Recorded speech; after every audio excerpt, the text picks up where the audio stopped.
imagine you go out and buy just a generic store brand smartphone, like for a fraction of the usual retail price. Right, like something you pick up in the checkout aisle. Yeah, exactly. But then you take it home, you crack open the casing, Yeah. and you realize the microchip, the camera lens, the battery, they're all manufactured by the exact same engineers who build the most elite $1,000 flagship phones in the world. I mean, that creates a pretty profound sense of cognitive dissonance, right? Oh, totally. You're looking at this budget price on your receipt, and then you're holding this incredibly premium hardware in your hand, and the two things just, they just do not compute. We are so conditioned to believe that you get exactly what you pay for. Well, okay, let's unpack this. Because that exact scenario is, it's no longer just a hypothetical about smartphones. No, it's really not. It is happening right now in the automotive industry, and that is exactly the focus of our deep dive today.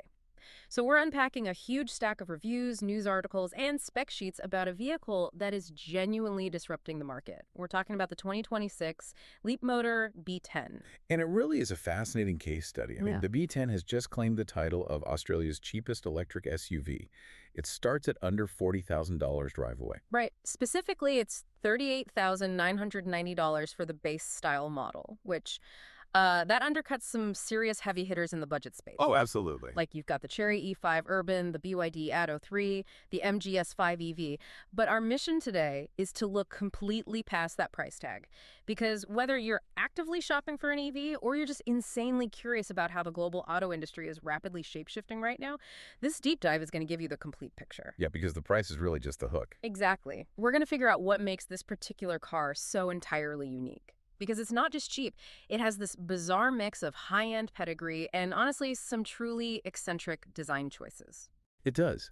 And a real story here, the thing you have to understand first, is the underlying corporate architecture. Right. Leapmotor is a relatively new Chinese brand, right? But they are not attempting to navigate the global market alone. They have the financial and structural backing of Stellantis. Wait, okay, so Stellantis meaning the massive automotive conglomerate that owns Peugeot, Fiat, Alfa Romeo, Maserati, and Jeep. That's the one. They are backing a budget EV startup. Yeah. They purchased a 51% stake in Leapmotor's international operations. And this represents a really substantial strategic shift. How so? Well, we're looking at a true East meets West hybrid approach to manufacturing. Historically, Western legacy automakers have really struggled to match the sheer manufacturing scale and the cost-effective battery technology that's coming out of China. Right, and on the flip side, when those new Chinese brands try to enter Western markets, they sort of hit a wall. Exactly. The trust just isn't there yet. Yeah, because if I buy an unknown car brand and they go bankrupt in 2 years, I mean, I have no dealership to go to, I have no spare parts, no warranty. It's a huge gamble for the consumer. Right. So if Leapmotor brings the cheap tech, Stellantis is basically acting as this giant safety net for Western buyers. That is exactly the dynamic. Leapmotor brings the cutting-edge EV platform, and Stellantis brings, well, a century of European engineering expertise alongside this pre-existing global network for sales and parts. Which is huge. It is. It completely bypasses that valley of death that most automotive startups fall into when they try to scale internationally. And you really see that European influence in the physical DNA of the car, too. It's not just some corporate handshake on paper. I was reading through the sources, and they highlight that the B10 was actually tuned at Fiat's Bolacco test track in Italy. Yeah, and the Bolacco Proving Ground is highly significant. Right. That is where Alfa Romeos are developed. It's basically hallowed ground for automotive engineering. So having a budget EV tune there implies a level of suspension refinement that you simply do not expect at a sub-$40,000 price point. Wow. And furthermore, by 2026, the B10 is slated to be assembled in a brand new Stellantis factory in Zaragoza, Spain. Okay, so just to recap here. You are buying a Chinese EV backed by an American-European megacorporation, tuned on an Italian racetrack and soon to be built in Spain. Yep. It is the ultimate globalization mutt, and I think that actually explains its aesthetic perfectly.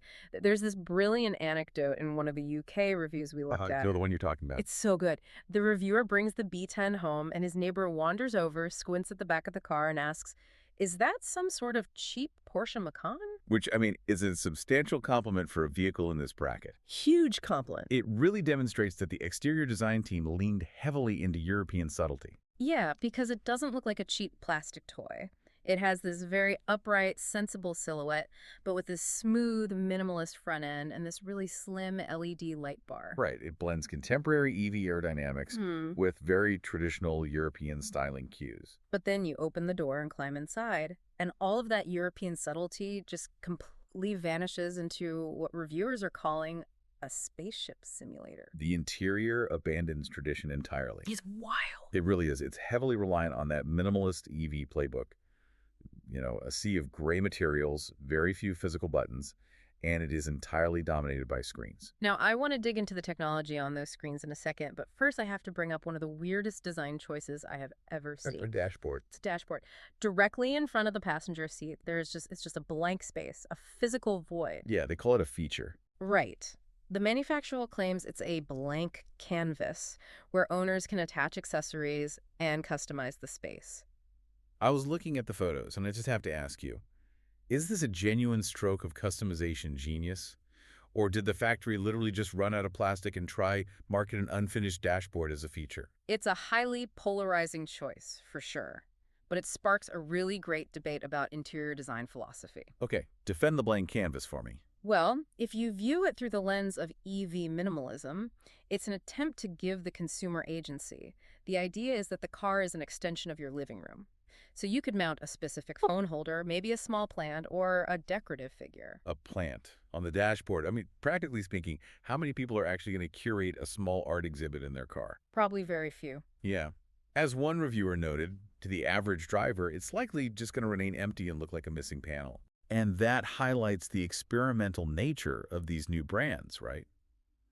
When a company starts from a totally blank slate, without decades of legacy design rules holding them back, they question everything. Sure. Sometimes that leads to brilliant innovation, Yeah. and sometimes it leads to very peculiar quirks. Well, peculiar quirks is putting it mildly, because when you read through the particularities of the B10, they really pile up. They do. Like, listen to this list from the UK test drive.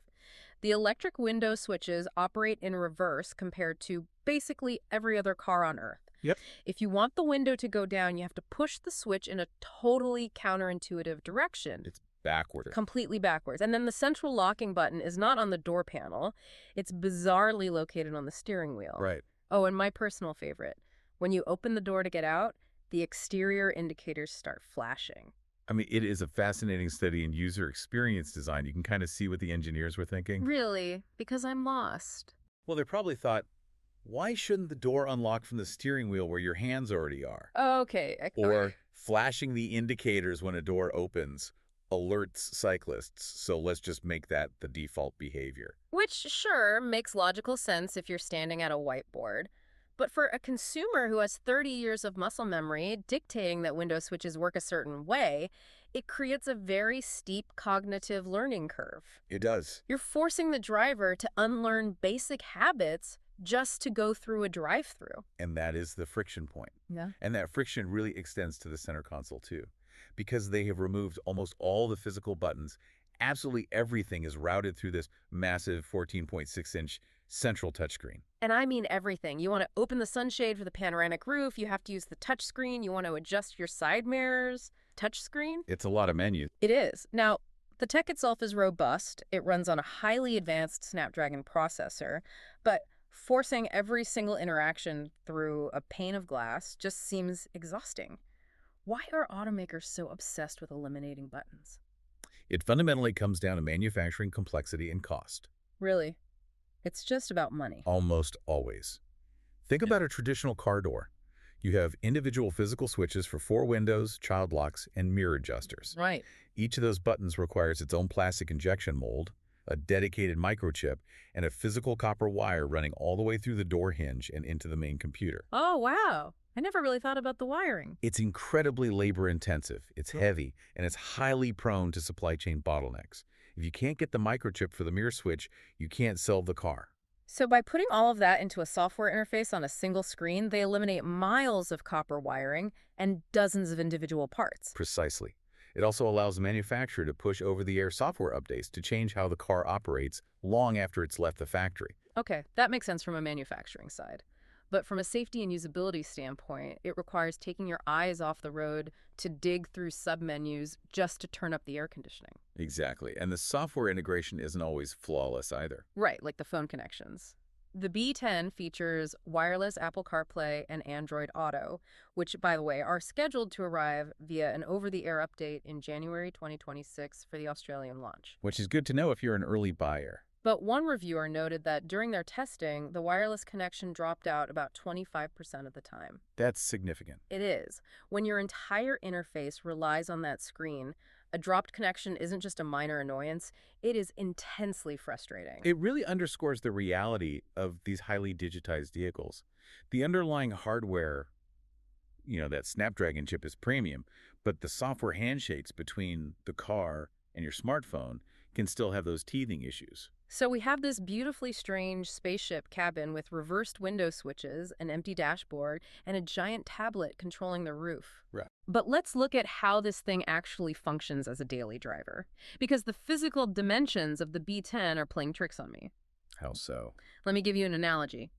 The B10 is like a commercial airplane where the airline decided to give every single passenger in the cabin first-class legroom. Okay. But to achieve that, they completely skimped on the cargo hold. Ah, that is a very accurate assessment of its proportions. Right, because it's officially classified as a small SUV, but at 4,515 millimeters long, it completely dwarfs competitors like the Kia EV3 and the Hyundai Kona. Yeah, it sits right on the border of being a mid-size vehicle. But the trunk space is only 430 liters. That is smaller than rivals that have a much tighter overall footprint.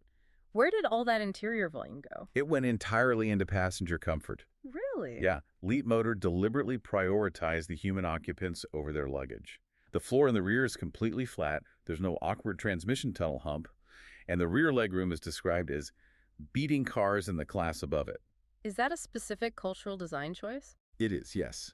In the Chinese domestic market, rear seat comfort and generous legroom are highly prized cultural markers of luxury and status. Oh, interesting. Yeah, many buyers are chauffeured, or they frequently travel with extended family. So Leapmotor has simply exported that domestic philosophy to the global model. And they really leaned into the luxury materials to back that up too, especially on the top-tier design LR model, which comes in at $41,990. The spec sheet on that model is pretty wild. It's crazy. You get seats wrapped in this high-end synthetic material they call techno leather. You get 6-way power adjustment for the driver. But here's the kicker for a car at this price point. It includes heated and ventilated front seats, a heated steering wheel, and a 12-speaker surround audio system. And that level of equipment is usually gate-kept behind a $60,000 to $70,000 paywall by legacy automakers. Easily. To offer ventilated seats, which, by the way, require internal fans and complex perforated materials at under $42,000, is a very aggressive market strategy. But does it actually drive like a luxury car? Because I'm looking at the performance specs here, and under the floorboards, it's running a 160 kilowatt rear-mounted motor. Right. 0 to 100 kilometers an hour takes a claimed 8.0 seconds. Yeah. For an electric vehicle in 2026, 8 seconds to 100 is remarkably slow. Are they intentionally throttling the motor output to protect the battery, or is this purely a byproduct of making a heavy lounge room on wheels? It's entirely intentional, and it aligns perfectly with the overall philosophy of the car. Really? They wanted it to be slow. Well, reviewers consistently describe the ride as wafty. It has soft suspension and 18-inch wheels with thick tire sidewalls that absorb potholes and bumps exceptionally well. So it's about comfort. Exactly. Mm-hmm. It's tuned for a relaxing, isolated, everyday commute, not for carving up mountain roads. In fact, the steering feedback is noted to be quite light and vague. Which seems to contradict the whole tuned at an Italian racetrack marketing angle we talked about earlier. If you tune a car at the Alfa Romeo test track, I expect it to feel sporty, not vague. I know it sounds counterintuitive, but it's a common misconception that track tuning is only about speed. Oh. Yeah, tuning a soft, comfortable car at a facility like Bellacco is about ensuring composure. Okay, explain that. Well, a wafty suspension can easily become dangerous during an emergency double lane change, right?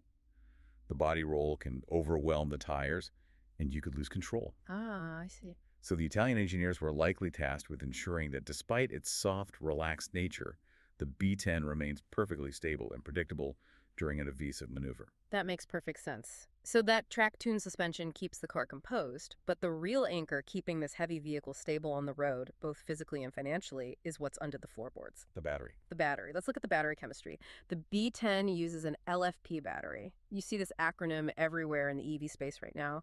What is the mechanism here, and why did Leapmotor choose it? So LFP stands for lithium iron phosphate. For a long time, the industry standard in the West was NCM nickel cobalt manganese. But LFP batteries are fundamentally changing the market for a few critical reasons.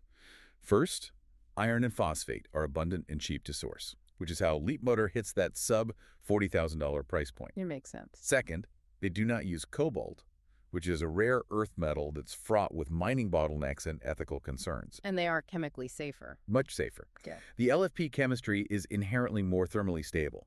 It is far less prone to thermal runaway, which is the chain reaction that causes battery fires. Okay, so it's cheaper and safer. Yes.